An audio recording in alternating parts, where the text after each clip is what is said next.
クルーズ社の CEO ジェームズ・ベッカー氏。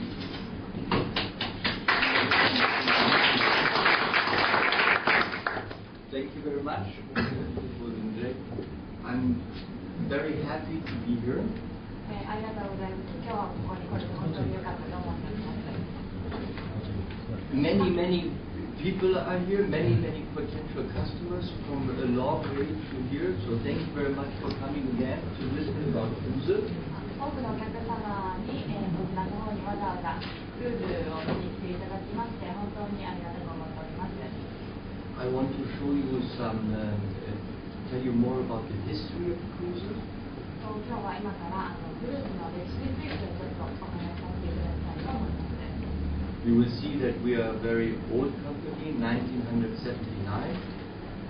クルーズは1977年に設立されました。And I will show you a lot of samples. で、サンプルの方もたくさんございます。Our slogan is, if you scan, use cruiser. ク